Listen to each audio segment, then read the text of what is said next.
Nobody is talking about the Raiders being Super Bowl contenders, but the benchmark of success is low for this organization.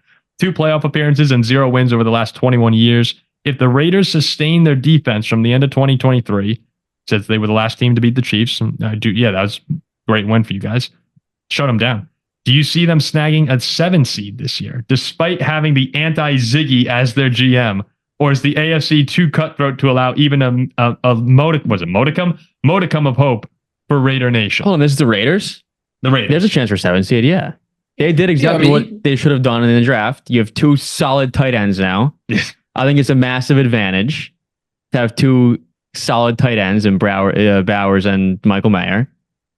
I think it's not the 7 seed. Yeah, why not? I mean, Gardner Minshew almost took that Colts team to the playoffs, right? Yes. And now this Raiders team is just better. You got Maxx Crosby, Davante Adams, Christian Wilkins. Like there are some really good players on this team. Again, am I super confident about them long term? As you say, they're no one's idea of a Super Bowl contender. But they're a good team. They've got a lot of good pieces. And while they're in a tough division where every game could be difficult, sneaking into the playoffs is definitely possible.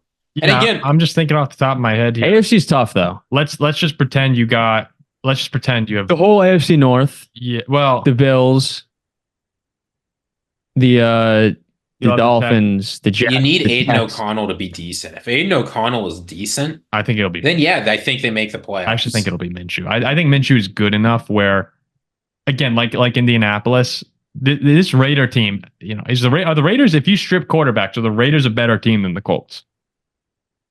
It's at least probably right.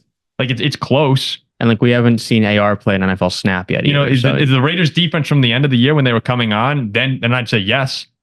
So I do think that Gardner Minshew is good enough for this team to sneak around. But, no one's going to be talking about them as a wild card team, really. But they can probably surprise a few people and win some games. Wilkins is a huge addition. I don't think they'll get it, Midwest Mountain Man.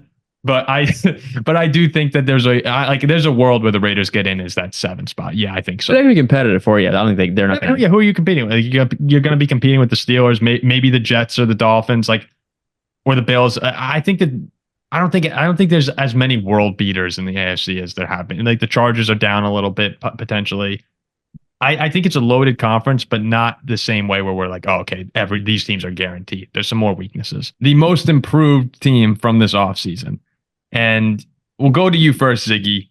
You've had a team that you've been hyping up a lot this year. Say no. We'll see how much we wind up talking about them during the season. But I thought they came on well once a certain player returned. Go ahead. Who is the most improved offseason team for Robert Ziggy Ziegler? I mean, for me, I think the answer is pretty clear here. It's the team that had the most picks in the top 90, the most picks in the top 100.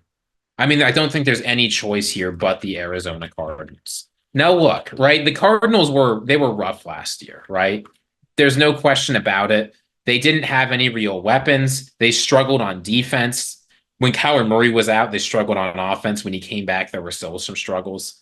But this team had so many picks, and they've added so much talent to a team that I think when their quarterback's healthy isn't all that bad. I don't think look, Marvin Harrison Jr., that guy's a stud. It is very likely, I think, that he is going to be good. You've got Darius Robinson, Max Melton, Isaiah Adams, Tip Reeman out of Illinois. I know a lot of people haven't watched him, but this team added so much physicality, both on offense and on defense. Never heard of him. Yeah, of course you haven't, right? Nobody watched Illinois football except me because my buddy's a UIUC grad. So Tip Reeman? Tip, yeah. All right. I do know what Urbana-Champaign is, though. So UIUC, I understand. But Paul, you watched some Rutgers football, right? I mean, a little bit. You remember Max Melton? I didn't. Lockdown corner, Rutgers. 8 interceptions over his career. Like this team they added so much physicality and so much talent at every position where they had problems. Now look, is it going to be the problems too? It was hard to get. Yeah, especially on the defensive side of the ball. Is it going to be the smoothest transition? No. But when you're adding a bunch of players to your secondary, you're adding a guy on your defensive line, you're adding maybe the best wide receiver since Jamar Chase to enter the NFL draft. There's just so much to be excited about here. And the floor is so low that I'm projecting this team to make the playoffs next year. I think Kyler Murray's that guy, and they're going to be really good. But it's tough not to look at this team and just see how much better they might be able to be. I also think maybe it's an unfair addition, or it's unfair to say that having Kyler Murray is I'm just gonna say, I think having a healthy Kyler Murray can be included in the Cardinals offseason, because last year they came in and who was playing? Who was their quarterback last year at the start of the season? Was it like Rypien? Yeah, right. I can't even remember. So exactly, that's where we were. Having a full off season where Kyler is playing football, he's talking with Gannon.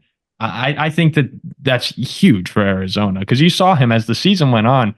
I know Philadelphia was falling apart, but they went into Philly and won that game. Still a tough place to play.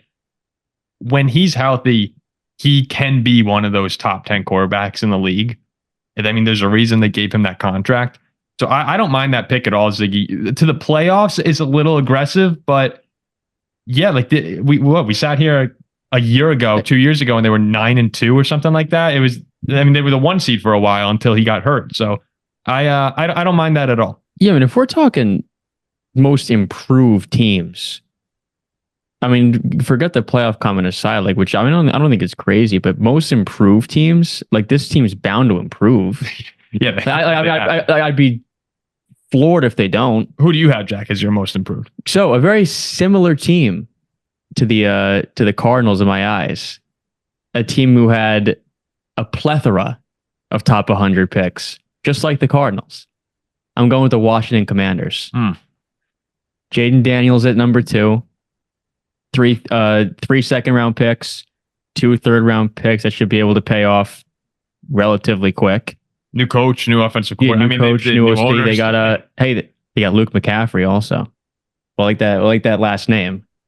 And again, like, I don't expect much from them, but if Jaden Daniels can hit, and there's a chance that he busts, but if he hits, this team could linger outside the playoffs as well. In the NFC, it's just such a weak conference that the 7th spot is so up for grabs. That's the thing. Like, if Jaden Daniels is a hit, and like they can grab the 7 seed, and again, we're talking improved. Like, this team stunk. We're talking improved. In my eyes, this is the most improved team going into 2024. I'm really excited to see. I mean, this is another UIUC guy, right? I love this team, but I'm really excited to see what Jerzon Newton's going to be able to do. He's at tackle, right? The defensive tackle. Yeah, he's one of those small. He's like 6'2", 300 pounds. He's a tackle that can get after the quarterback. He's really athletic. He was incredibly productive. And as we've seen in the NFL, if you want one of those elite interior defensive tackles, you have to take them in the top 50. There's only one in the top 16 salaries at the position that was not taken in the top 50 of the NFL draft. So if you want those guys, you have to take them early. And if they hit, it's the most impactful position you can get on defense. So if he's good, and I think there's a good chance he will be, he could be excellent for the Commanders, who really, I mean, their defensive line took some hits with all the trades they made last year. They could use some more force up front. Still got a few studs there, but yeah, they can use some help. And he's one of 3 second-round picks that they acquired. Yeah, they loaded draft. I think the Commanders, when I think about Washington throughout my entire life, they've had some really bad years, but how many fan bases are as desperate as they are for a great season? Like, in our lifetime, I can't think of one year where the Commanders were like one of the teams. You know what I mean? I mean, like, their best year recently was when they had RG3 and hosted a playoff game. Yeah, I mean, and lost, right? His ACL. They lost to the Packers. Yeah, I think it's Seattle. Seattle. Seattle. I mean, this team's won the division 3 times since 2000. Hands away. No, but yeah. You see RG3, the RG3 year, and like, how many teams? Even the Vikings. We've had a couple of years. We go to the NFC Championship game and we think we can win the Super Bowl. I mean, even the Browns went to the divisional round and believed for a second with Baker. Like, there's just never really, and that's kind of a stretch. There was no belief there. They weren't really. But again, the Commanders are one of those teams where they've had really nothing to cheer for. No hope. I mean, they went with Taylor Heineke. They went with Kirk, was good for a few years, but this team needs to hit, because that would suck. Like, I mean, Detroit went to the NFC Championship. They also went through a name change too. Like, that's just terrible. They need to be one of the most improved for their own sake. I mean, if Daniels isn't good, they will go 20 years without winning a playoff. I mean, if he busts, they're terrible.